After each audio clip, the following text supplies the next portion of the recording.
Bonjour, bonsoir, bonne nuit, je m'appelle Ilitech et dans cette vidéo nous nous retrouvons pour la deuxième partie sur Bloxfruit. Je vous invite à regarder la première partie de mon gameplay sur Bloxfruit. Ce n'est pas très difficile à trouver puisque c'est ma première vidéo.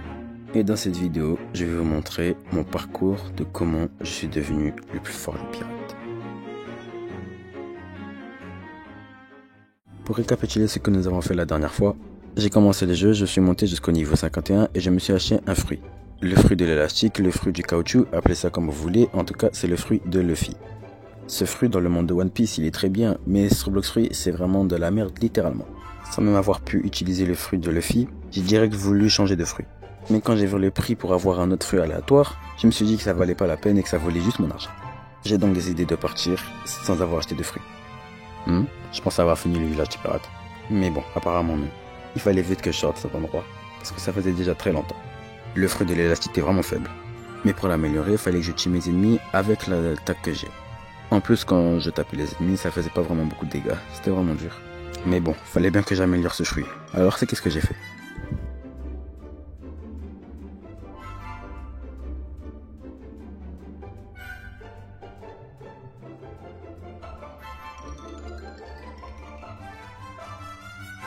C'était vraiment long d'améliorer ce fruit et pourtant j'avais même pas encore fini. Après beaucoup de temps passé à taper des brutes, je n'ai toujours pas amélioré mon fruit, mais j'ai arrivé à m'améliorer en termes de niveau. Je pouvais donc maintenant combattre le boss. Je suis mort 1, 2 et 3 fois avant de m'être rendu compte que c'était très compliqué de battre le boss avec cette force. J'ai donc décidé de faire une petite expérience. Aller dans paramètres, puis activer le compteur. Et quand j'ai activé, je pouvais voir quels dégâts je fais. C'est pas pour n'importe quelle raison que je fais ça. J'avais 0 points dans Bloxfruit, et quand je tape quelqu'un avec 0 points dans Bloxfruit, je fais que 28 dégâts. Par contre, après avoir mis tous mes points dans Bloxfruit, là, je faisais beaucoup plus de dégâts. 37 précisément. C'est peut-être pas une grosse avance, mais c'est déjà quelque chose. C'est là où j'ai compris qu'il fallait que je mette tous mes points dans Bloxfruit pour devenir plus fort. Après avoir compris cette mécanique, je sais pas pourquoi j'ai voulu me battre contre des ennemis. En m'étant battu contre un ennemi, j'ai arrivé à améliorer mon fruit et développer le super pouvoir canon, ou canon en anglais. Mais bon, ce n'est pas tout. Après avoir vu que j'avais assez d'argent, j'ai dit que je pouvais enfin acheter un fruit aléatoire. J'étais vraiment excité d'avoir un nouveau fruit. Mais bon, disons que sur tous les fruits que je pouvais avoir, j'ai pas eu les meilleurs. Je vous laisse en déduire. Oui, sur tous les fruits que je pouvais avoir, j'ai eu le fruit du Rocket, le pire fruit de tout le jeu. Pendant que l'autre à côté de moi me narguait avec son spike, même si c'est toujours un fruit nul, moi j'ai rangé mon fruit dans mon inventaire. En voulant partir, j'ai trouvé ce truc. Oui, encore un bouton qui devient vert. Je me demande bien à quoi ça sert. Vous voyez le gars qui a le spike dans la main? Ben, il était gentil, il me l'a donné. Mais je fais quoi avec ça, moi? Bon, après ce grand désespoir, j'ai voulu prendre un bateau et aller sur mon île. Mais avant d'aller sur mon île, j'ai décidé d'aller sur cette île, qui s'appelle Ville du Milieu. C'est pas très spécial. En visitant la ville, j'ai trouvé un gars que j'avais déjà trouvé au premier épisode, le Bloxfruit Dealer. Ce gars peut m'échanger des fruits contre une certaine somme d'argent, et c'est des fruits aléatoires, et ça change toutes les 4 heures. Il me fallait vraiment un nouveau fruit, et surtout un Logia. J'ai vu que le fruit de la fumée coûtait que 100 000 berries. Ou même le fruit du sable, sauf que le fruit du sable était beaucoup trop cher. J'avais que 2 heures pour avoir les 100 000 berries. Alors, j'ai charbonné pendant ces 2 heures. Plutôt 1h41. Bon, pour faire court, je suis mort une fois et j'ai tué le boss. Bon, en vrai, je suis mort 3 fois, mais faut pas le dire. C'est pas bon pour mon ego. Après avoir fait une quête, j'ai pu augmenter de niveau et arriver jusqu'au niveau 60. Je pouvais enfin changer d'île. Mais le truc que je savais pas, c'est que la prochaine île, j'allais la détester. Mais bon, je vous laisse ce petit passage où j'ai failli mourir comme un con.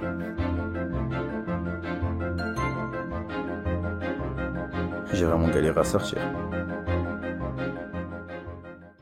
Enfin arrivé sur l'île du désert, ou plutôt Alabasta. Ma première quête était de combattre des bandits du désert. Mais bon, ces passages sont pas vraiment intéressants parce que je suis faible et je galère à tuer les monstres. Quand je dis les monstres, je parle des bandits du désert. Donc bon, je coupais un bon moment d'une partie où je me combats. Car vous n'avez pas besoin de faire ça, je fais juste ça pour avoir le smoke. Oui, le fruit de smoke. Donc il faut 100 000 berries. Oui, je suis encore mort, je sais, je suis trop nul.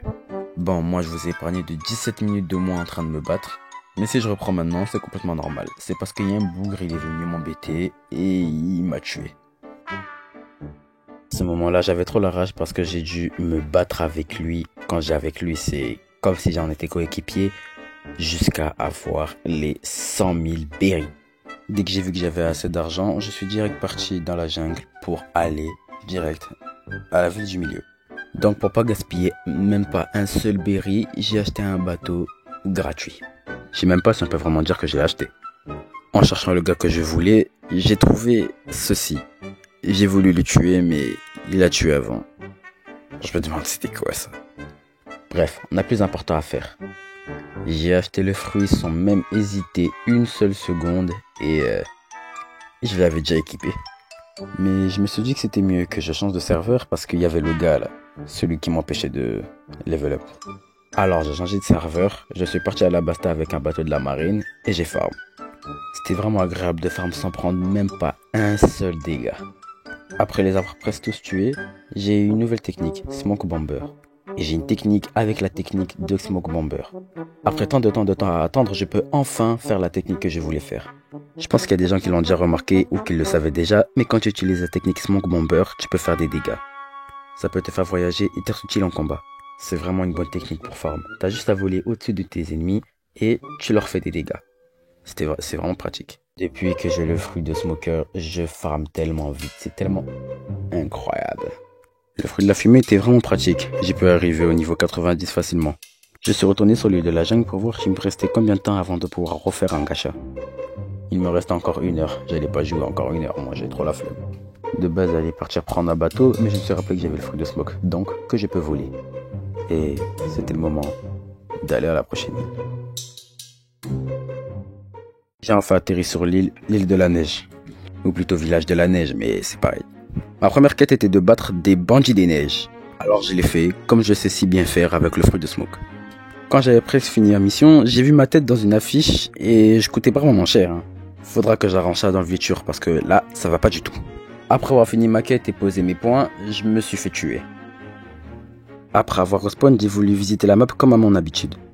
Pendant que je visitais la map, j'ai trouvé cet endroit. Un endroit ancré dans la montagne. Il y avait un coffre, une porte incassable, mais surtout le plus important, Ray League, ou plutôt l'enseignant de capacité. J'ai pu apprendre le air jump pour 10 000 berries qui me sert à sauter plusieurs fois en l'air. J'ai aussi appris l'aura, ou plutôt le haki pour 25 000 berries. Je me demandais au début à quoi ça servait, parce que c'est écrit juste aura. Moi je prends ça dans ma tête pour haki. En sortant de la grotte, j'ai pu constater que le air jump marchait vraiment. Mais il fallait beaucoup d'énergie pour pouvoir l'utiliser. Et il est temps de voir si l'aura était vraiment ce que je pensais. Et oui, c'était vraiment ce que je pensais, c'était le haki. J'ai vu que quand je tapais sans le haki, je faisais 42 dégâts. Mais quand je tapais avec le haki, je faisais 44. Et j'ai lu qu'on pouvait l'améliorer au fur et à mesure de quand je tape avec le haki. Donc, faut que j'améliore pour faire plus de dégâts. J'ai vu aussi qu'il y avait quelqu'un qui vendait un triple katana. Donc on peut vraiment devenir Zoro dans ce jeu. Il y a aussi une niche de Noël. Il y avait quelqu'un qui volait 97 Robux, mais bon, il n'y en a même pas un seul. Je vais pas le donner 97. La prochaine fois, je serai beaucoup plus fort que ça. Et on changera notre fruit, parce que le fruit de smoke c'est bien, mais il me faut un meilleur Logia.